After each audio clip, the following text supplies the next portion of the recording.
Hello there, my name is Matt with State of Flux, coming to you with a review of Godzilla vs. Kong.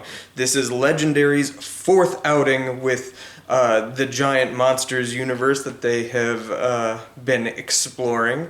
And believe it or not, I think this may be their best one.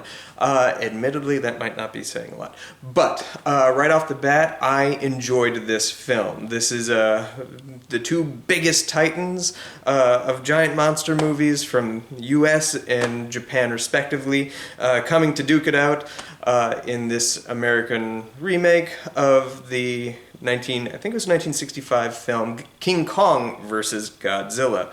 The story remains relatively the same. A giant lizard wants to be giant lizardy. The people folk reach out to Kong to be like, hey, can you be our savior? And then a whole lot of other stuff is thrown in there to give reasons for why Ape Man hits lizard with laser mouth. And that is the essentials of the story.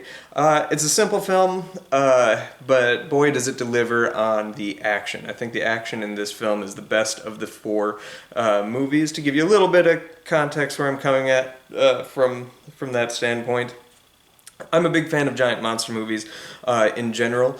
King Kong is one of the first movies, the 1933 King Kong is one of the first movies I ever remember seeing as a young little person, and I loved it. And not a huge fan of the 70s incarnations or the Japanese King Kong Escapes film. But I am a big fan of the Peter Jackson King Kong, so when Kong Skull Island came out in 2017, I was pretty pumped, and I liked what they did with it. I thought it was a pretty fun film. My only complaint with that movie was that I thought the action in that was inferior to the 2005 Peter Jackson action scenes with Kong fighting like the V-Rexes and stuff like that. Bigger fan, though, from my childhood of the character of Godzilla. Godzilla King of the Monsters, and then later when I got a chance to see it on its 50th anniversary in its original print, subtitled Godzilla. That remains one of my all-time favorite films, and I think that is the pinnacle of giant monster movie making. It is the height that we will never ascend to again. But I was a big fan of Godzilla as a kid. I watched all the original era Godzilla films. Some of my favorite Godzilla films are Gojira, or Godzilla King of the Monsters, Godzilla vs. Biollante, Godzilla, King Ghidorah, Mothra, all giant monsters attack, something like that. It's the most convoluted title in the world. Just look for the longest titled Godzilla movie, watch that. It's an excellent film, and that actually was what the Godzilla King of the Monsters in 2019 was, I think, loosely inspired by or based on or whatever.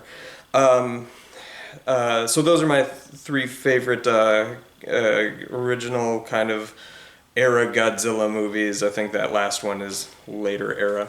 But then Shin Godzilla came out in 2016. It's one of the greatest Godzilla movies, and I think it stands shoulder to shoulder with Gojira / Godzilla King of the Monsters. And then the American remakes, there was the 98 one, which I think gets far more hate than it deserves, but I get it because it doesn't really feel like Godzilla. It's more Beast from 20,000 Fathoms. And then there was the 2014 Godzilla. Hated it. Just cannot stress how much I despised that movie. Then the 2019 Godzilla King of the Monsters I thought was fine enough. This one is the first time Godzilla really worked for me on screen in these American renditions. That said, it's kind of weird and contradictory how in those two previous films, Godzilla does come off as sort of like the savior of the world, and in this one is immediately just vilified, and they're all like, Kong! I thought that was kind of strange, especially since Kong has been kept secret for so long. You'd think when Kong eventually does show up to do battle with Godzilla late in the film, that the people of Hong Kong would be like, there's a giant monster with an axe, Godzilla get him. But that doesn't really go how the film goes. This film does have a couple really cool twists and secrets, which I will get to towards the end of this. This is going to be a non-spoiler review up until the point when I'm like, hey, spoilers. But anyway, the film itself, I thought that the action is just wonderful. I thought the character that they gave Kong, they actually did a little bit of work to develop his character. King Kong has always had a bit of character in every incarnation, but they haven't really worked with him much beyond the like Beauty and the Beast kind of metaphor thing. This one, they gave him a little bit of character, and it kind of reminded me of Michael Crichton's Congo. They kind of gave him Amy's superpower, if you will. Superpower just being able to do sign language. But that really worked for me. And he has a relationship with a young child in this film that really kind of works and plays well. She's one of the highlights of the film, and Kong's relationship with her.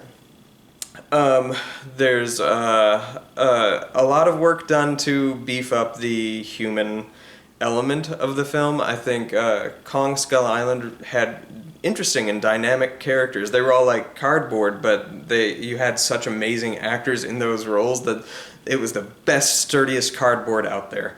And it really made it fun, and they popped on film.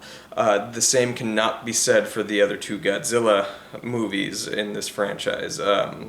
They started out well with Bryan Cranston and whatnot in that first Godzilla one, but they did away with him pretty swiftly, and you were following the boring son and wife story, which just was completely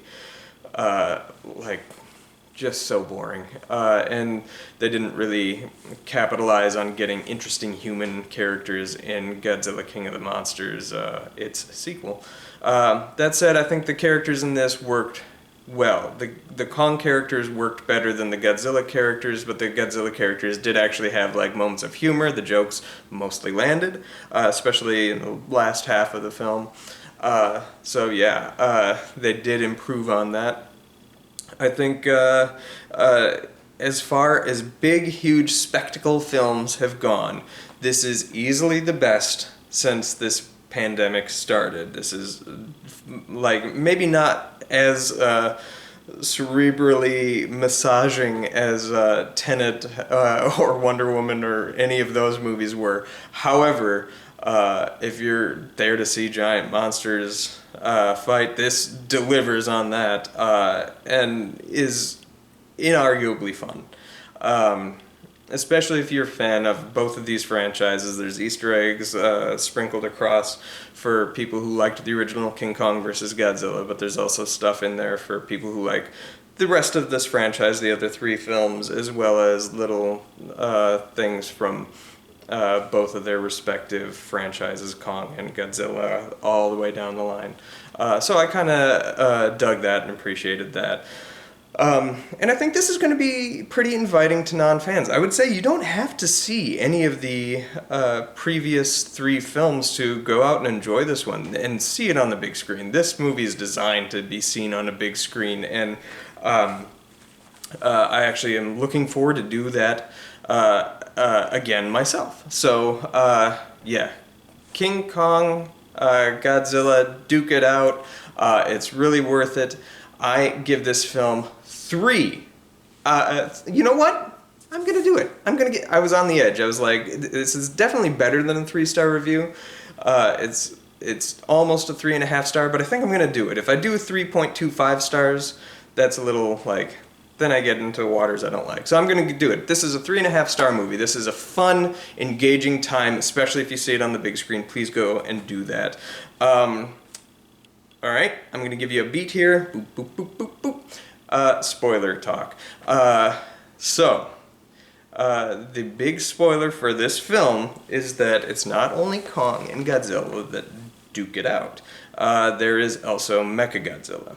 And for the first time I have ever seen, Mechagodzilla works in the movie. I have a dear friend of mine who posited a theory to me about 10 years ago that said that Mechagodzilla is inarguably one of the coolest, if not the coolest monster Godzilla ever fights. yet has never once been in a good movie. The first Godzilla vs. Mechagodzilla movie is just a bore. Most of the sequels, Terror Mechagodzilla onwards, are equally as such. But he's just a cool character, and once he told me that, I really looked back at the whole franchise, and I was like, yeah, he really hasn't been in a good movie. And then there was Ready Player One, where Mechagodzilla shows up, and that movie is pretty not great. And so I was like, oh my god, this theory holds true. So when they introduced very, very early on, in the first couple of scenes, they tease an element, and I was like, oh my god, is there Mechagodzilla in this? And sure enough, Mechagodzilla shows up, and I was like, oh dear, is this where this turns south? It worked for me. I do think that you don't need it. This movie could have played perfectly fine without Mechagodzilla being in the film whatsoever. But that being said, they put him in there, and it works. The final battle especially is really kind of cool. I feel like the reason they did this is the same reason that Freddy vs. Jason, all these movies that I listed here, there's King Kong vs. Godzilla, Freddy vs. Jason, Alien vs. Predator, Batman vs. Superman, all these movies promise a fight between the title figures, and that certainly happens. However, the one problem with that is both of these are bankable characters, so we can't actually kill either of them. So you can watch all these movies and read it however you want. King Kong vs. Godzilla, I think, comes the closest to have a definitive winner. Freddy vs. Jason, clearly, Jason dies in that movie because of Freddy, but Freddy dies because of the human element. However, you see Jason rising up at the end because Jason never dies, nor does Freddy, so it's a perpetual thing. Alien vs. Predator, the aliens are kicking the Predator's butt the whole way through, but none of these movies, Batman vs. Superman, and they end up teaming up. You have all these movies where you don't have the guts to do it, so I think they wanted to make good on a promise. So, yes, Kong fights Mechagodzilla at the end, and there's your final answer there. I guess I won't spoil who wins that fight. But they gave the third monster there so that you could say that there's a definitive winner involved. I guess that's that. My only other complaint, it's not even a complaint, they go into this Hollow Earth thing. It's BS science, but it's kind of fun. When they're in the Hollow Earth, my only thing with that is it looks so real world. Like, we're going into the center of the Earth. I wanted everything to look alien. I wanted it to look neat and new and whatnot. And yeah, that's not really an element that they wish to explore, but I think that's because they decided to make it Kong's kind of world, so therefore everything should look Skull Island-y. And it just looks like the opening of the film, which is set in Skull Island. So I guess those are my only two complaints. Otherwise, I think this is a fun movie with nice beats of humor, great action, and I hope you check it out. Check it out on the big screen.